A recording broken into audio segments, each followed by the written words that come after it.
जिसकी वजह से जो हार्मोन्स का जो लेवल होता है वो अप एंड डाउन होने लगता है। जैसे कि कभी-कभी हार्मोन्स का जो लेवल है थायराइड हार्मोन्स का वो ज़्यादा हो जाता है और कभी-कभी ये बहुत कम क्वांटिटी में हमारी बॉडी में बनते हैं, तो दोनों ही कंडीशन हमारे शरीर के लिए सही नहीं होती है। तो इस तरह से हमें 2 तरह के थायराइड देखने के लिए मिलते हैं। फर्स्ट होता है हाइपरथायराइडिज़्म और सेकंड होता है हाइपोथायराइडिज़्म।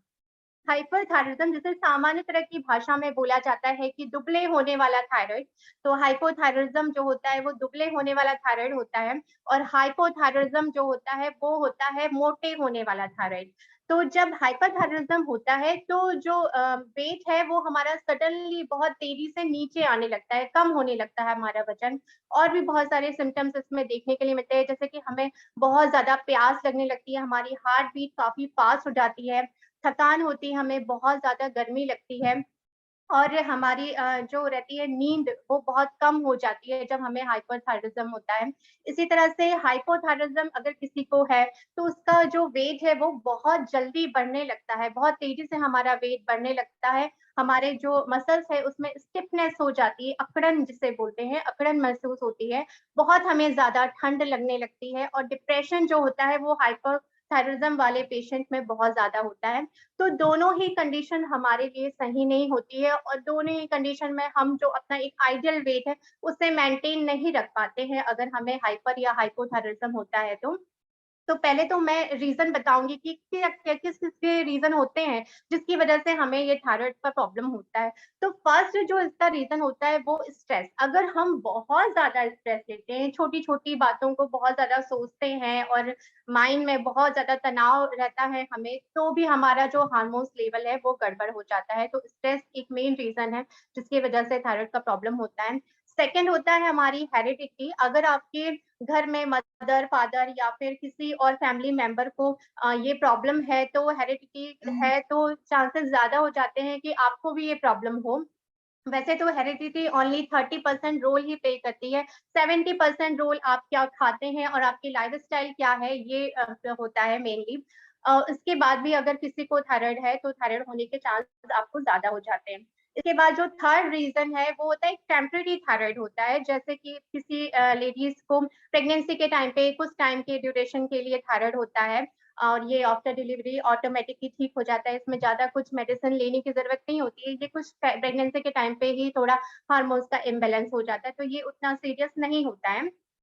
थर्ड जो रीज़न होता है वो होता है हमारी डाइट। अगर हम अनहेल्दी डाइट ले रहे हैं या फिर ऐसी डाइट ले रहे हैं, ऐसा खाना खा रहे हैं जिसमें कि न्यूट्रिशन बहुत कम है, तो भी हमें थायरॉइड होने के चांस बहुत ज़्यादा होते हैं। अगर हम ज़्यादा जंक फूड या फास्ट फूड खाते हैं या ऐसी चीज़ें खाते हैं जिसमें बहुत ज़्यादा फैट या कार्ब्स हैं, तो भी थायरॉइड होने के चांस ज़्यादा हो जाते हैं, अनहेल्दी डाइट अगर हम रेगुलरली लेते हैं तो। इसके बाद जो रीज़न होता है वो होता है आपकी अनहेल्दी लाइफ़स्टाइल। अनहेल्दी लाइफ़स्टाइल का मतलब होता है कि किसी भी चीज़ का टाइम फिक्स ना होना, कभी भी सोना, कभी भी उठना, कभी भी खाना और लेट नाइट डिनर करना या फिर पानी का इंटेक प्रॉपर नहीं रखना, ये सारी चीज़ें हमारी लाइफ़स्टाइल में आती हैं। तो अगर हम एक अनहेल्दी लाइफ़स्टाइल फ़ॉलो कर रहे हैं, तो भी थायरॉइड होने के चांसेस हमें बहुत ज़्यादा हो जाते हैं। तो इसे मैनेज कैसे किया जाता है? इसके साथ में अपना एक आइडियल वेट हम कैसे मेंटेन रख सकते हैं, अपनी डाइट को कैसे फॉलो कर सकते हैं। तो फर्स्ट तो हमें अपने स्ट्रेस को मैनेज करना पड़ेगा। स्ट्रेस को मैनेज करने के लिए आप कुछ भी रिलैक्स या फिर सॉफ्ट म्यूज़िक सुन सकते हैं, जिससे कि आप अपने स्ट्रेस लेवल से बाहर आ जाएँ। हैप्पी रहने की कोशिश कीजिए हमेशा या पॉज़िटिव रहने की कोशिश कीजिए। उसके बाद में आप जो है अपने घर में, परिवार में किसी से भी अपने मन की बातें जो है वो ना रखकर दूसरों के साथ में शेयर करें, लोगों के साथ में गैदरिंग करें या फिर जो भी यहाँ से नॉलेज मिलता है, हम उससे भी अपनी फैमिली मेंबर और अपने फ्रेंड्स के साथ में बाँट सकते हैं। तो इस तरह से अगर हम बातचीत करते हैं लोगों के साथ में तो हमारा स्ट्रेस लेवल काफ़ी कम हो जाता है। हम कहीं घूमने जा सकते हैं स्ट्रेस लेवल को मेंटेन करने के लिए या फिर हम नेचर में कहीं जा सकते हैं। ये भी बहुत अच्छा तरीका होता है अपने स्ट्रेस से बाहर निकलने का और मेडिटेशन तो सबसे अच्छा होता है स्ट्रेस लेवल को कम करने के लिए। सेकंड जो होता है हमारी डाइट, तो कुछ चीज़ें आप नोट डाउन कर सकते हैं कि थायरॉइड पेशेंट को कैसी डाइट लेना चाहिए। फर्स्ट जो सबसे ज़्यादा इम्पोर्टेंट होता है वो होता है आयोडीन। हमको डेली आयोडीन का 140 मिलीग्राम आयोडीन की ज़रूरत होती है। अगर हम इससे ज़्यादा आयोडीन लेते हैं या इससे कम लेते हैं, तो ये हमारी थायरॉइड ग्लैंड के लिए अच्छा नहीं होता है। तो आयोडीन के लिए हम एग्स ले सकते हैं, हम सॉल्ट तो आयोडाइज्ड सॉल्ट तो हम अपनी डाइट में ऐड ऑन करते ही हैं, साथ में एग सबसे अच्छा होता है थायराइड पेशेंट के लिए, क्योंकि एग में 15% तक आयोडीन मिल जाता है, 20% इसमें सेलेनियम होता है और जो सेलेनियम होता है वो थायराइड ग्लैंड के फंक्शन के लिए बहुत अच्छा होता है। इसके बाद में हम हाई फाइबर ऐड कर सकते हैं अपनी डाइट में, जैसे हाई फाइबर फ्रूट हो गए या हाई फाइबर वेजिटेबल लाइक हम स्पिनच ले सकते हैं, पालक बोलते हैं या गाजर ले सकते हैं या फिर हम फ्रूट्स ले सकते हैं साइट्रस फूड जैसे कि ऑरेंज है, एप्पल ले सकते हैं, हम पेयर्स ले सकते हैं। ऐसे कुछ फाइबर वाले फूड या फिर चिया सीड हो गया या ओट्स हम अपनी डाइट में ऐड कर सकते हैं जिसमें कि हाई फाइबर हमें मिलता है।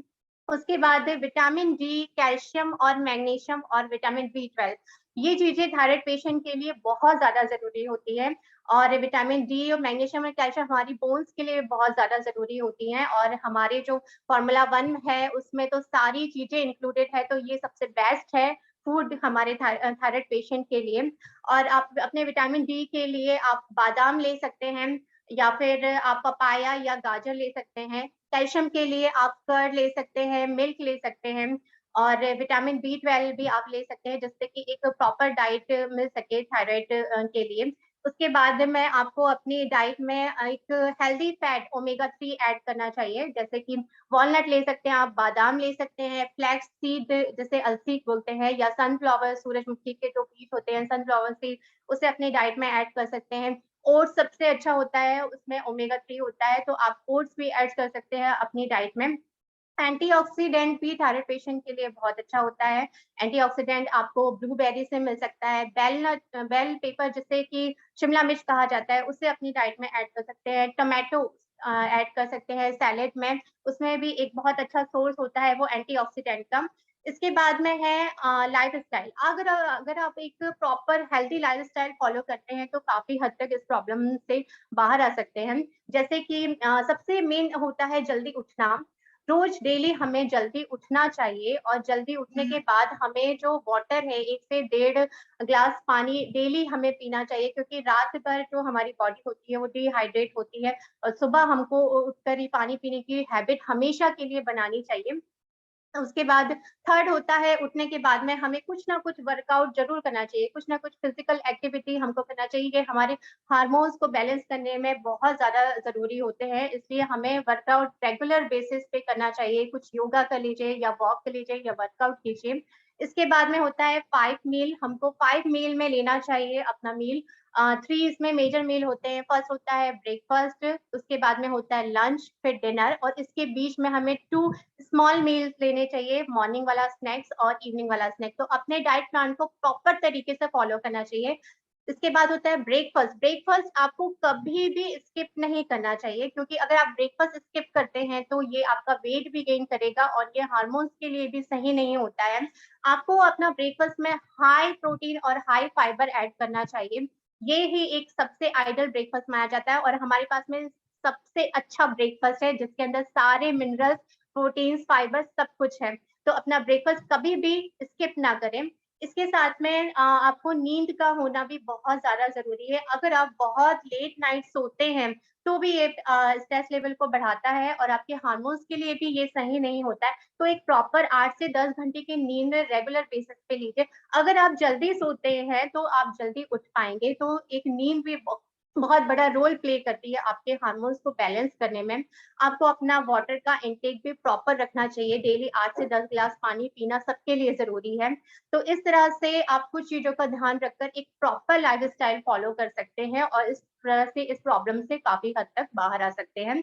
और इस तरह से सारे डाइट प्लान या लाइफ़स्टाइल को फ़ॉलो करके आप इस प्रॉब्लम से बच भी सकते हैं। तो सबसे ज़्यादा जो ज़रूरी होता है वो होता है मेडिसिन। अगर आपको थायरॉइड है तो अपनी मेडिसिन कभी भी स्किप ना करें।